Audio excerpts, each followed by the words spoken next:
Laki-laki ini sangat pandai bermain. Mengambil tangga dan berjalan ke arah patung Putri Duyung. Verifikasi dimulai. Mendapatkan kesimpulan dan pria itu panik. Penonton terkejut melihatnya. Ditambah amarah di mata manusia perunggu itu. Sehingga dia benar-benar keluar dari sana. Sama sekali tidak bisa menjelaskan.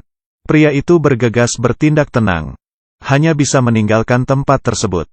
Dan kembali ke pantai, rasa barusan masih bergema di pikirannya. Tetapi di saat itu, di depan berjalan seorang wanita cantik.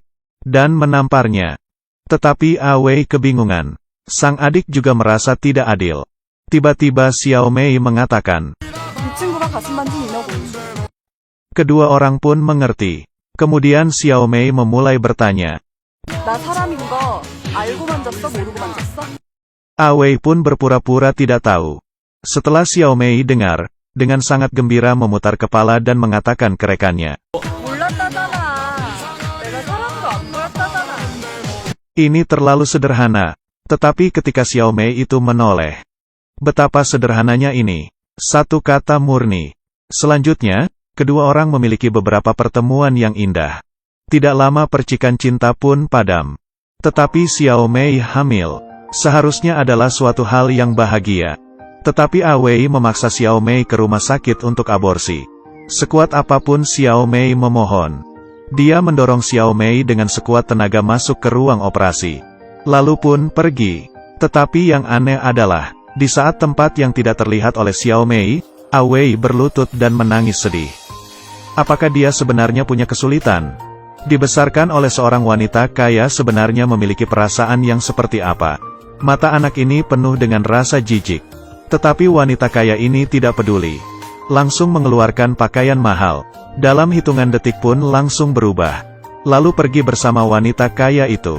Karena kegiatan semalam terlalu kemalaman. Awei terlambat kerja. Dan ketahuan oleh bosnya. Menertawakannya kalau dia itu tidak punya apa-apa. Awei hanya bisa menahannya. Dan di saat itu Xiao Mei muncul. Awei pun kaget. Dengan Xiao Mei datang ke restoran. Xiao Mei meminta pertolongan dari Awei yang pernah meninggalkannya. Ini membutuhkan keberanian yang sangat besar. Tetapi dia tidak bisa apa-apa. Putrinya dipertaruhkan. Dan Awei harus menyelamatkannya. Karena dia adalah ayah dari anak perempuan itu. Rupanya Xiao Mei tidak melakukan aborsi. Awei yang mendengarnya merasa bodoh. Dirinya rupanya mempunyai anak perempuan. Suasana hatinya menjadi lebih rumit. Keesokannya, dia masuk ke rumah sakit bagian anak-anak. Mengintip dari kejauhan. Di saat itu, ada sebuah bola jatuh di kakinya, dan dia jongkok untuk mengambilnya. Tapi tanpa sengaja melihat sekilas kaki gadis itu bergerak. Dan wajah itu persis seperti Xiao Mei. Awei tidak berani mengakuinya. Dia mengembalikan bola itu ke gadis kecil. Dan di saat itu, mendengar suara panggilan itu, membuat Awei bingung dan hanya bisa kabur. Dan ternyata anak gadis itu mengikutinya. Selanjutnya, kedua tangannya tidak berhenti terus menggosok pahanya. Awei sangat gugup. Baru pertama kalinya dia begitu dekat dengan anaknya. Sebelum gadis itu pergi, dia memberikan boneka kesukaannya kepadanya. Saat perjalanan pulang, Awei melihat banyak anak kecil yang mendapat rasa kasih sayang dari sang ayah.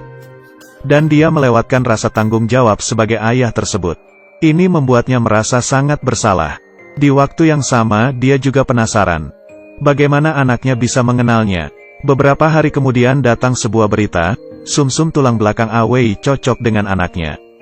Xiao Mei menangis bahagia. Awei yang menerima berita ini. Tanggal operasi diatur 2 minggu ke depan.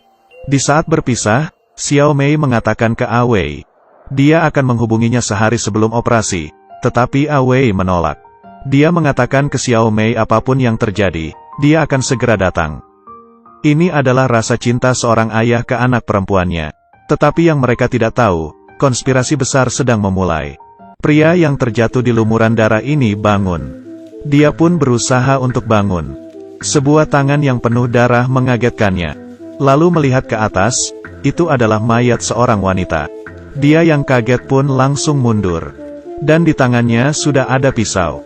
Dia terengah-engah, sama sekali tidak mengerti apa yang terjadi. Di saat dia ingin membangunkan wanita itu, polisi pun datang. dan dia ditahan. Laki-laki ini adalah Awei. Beberapa jam sebelumnya, di saat Awei keluar dari rumah sakit. Di saat mengetahui berita tentang sumsum tulang belakang itu, dia keluar untuk mencari angin. Sambil memegang boneka pemberian anaknya, senyumnya tidak tertahan lagi. Dan di saat itu juga, ponselnya berdering. Bosnya menyuruhnya untuk ke gudang mencari jam tangan. Sudah mencari setengah jam tetap saja tidak ketemu. Dan setelah pulang, ia mengatakan ke Awei, tamu wanita yang mengaguminya sedang sakit, dan menginginkannya untuk ke sana. Awei pun mengiyakan. Tetapi senyuman bosnya seperti menyembunyikan sesuatu. Awei pun mengetuk rumah pelanggan wanita tersebut. Pintunya tidak dikunci. Awei yang penasaran pun masuk ke dalam. Di saat itu, dari belakang muncul seseorang, dan memukul Awei hingga pingsan. Di saat Awei sudah bangun, badannya sudah berlumuran darah. Di sebelahnya sudah terbaring mayat wanita. Dan tempat itu sudah menjadi tempat kejadian pembunuhan. Menunggu respon Awei, polisi sudah datang menahannya. Dan membawanya ke kantor polisi. Berusaha menjelaskan ke polisi. Tetapi semuanya tidak berguna. Di tempat kejadian hanya menemui sidik jari Awei. Bosnya juga mengakui tidak pernah ketemu Awei. Semua bukti tertuju padanya. Ini seperti kasus pembunuhan yang sudah direncanakan dengan hati-hati. Awei tidak punya kesempatan untuk bertahan hidup. Di malam hari, Awei yang tertidur tiba-tiba lehernya dicekik. Untungnya, kekuatan tinggi seni bela dirinya menolongnya. Sebenarnya siapa sih yang begitu kejam, dan ingin membunuhnya? Keesokannya, Awei menuju kejaksaan dengan mobil polisi. Dia berpikir dirinya tidak boleh mati begitu saja. Anaknya masih menunggu pertolongannya. Bagaimana, tiba-tiba mobil polisi itu tertabrak dan terbalik. Kekacauan di jalan. Awei memegang boneka pemberian anaknya. Di saat itu dia memutuskan untuk kabur. Dia harus hidup, harus bertahan hingga waktu anaknya operasi. Dia dengan susah payah merangkak keluar dari mobil polisi, mendirikan motor, dan menghidupkan mesin, dan menyetir pergi. Perjalanan menjadi buronannya pun dimulai. Di saat kantor polisi mendapat berita bahwa Awei kabur, segera bergerak untuk menangkapnya. Tetapi Awei seperti hantu. Dengan sebentar saja dia sudah bisa kabur ke rumah sakit. Demi melihat anaknya. Dan di saat itu, muka anaknya pucat, dan muntah. Xiaomei lalu segera mengelap muntahannya, dan mengatakan maaf. Dan kebetulan Awei melihat kejadian itu. Dan anaknya menyadari keberadaan Awei. Tetapi mereka tidak berbicara. Mata Awei dipenuhi dengan kesedihan. Mamanya memakaikan sepatunya. Sang anak memberikan senyuman yang lebar untuk ayahnya. Tetapi anaknya muntah lagi. Di saat Xiaomei ingin mendorong anaknya pergi, sang anak memeluk mamanya. Lalu matanya melihat Awei, dan melambaikan tangannya ke Awei. Ayah dan anak keduanya tersenyum. Tetapi air mata Awei tidak terbendung lagi. Operasi anaknya bisa berjalan lancar atau tidak. Awei bisa kabur dari kejaran polisi atau tidak. Semua ini masih belum tahu. Cerita ini berasal dari film yang ditayang tahun 2013 berjudul Kurang dari 2 minggu lebih besar dari.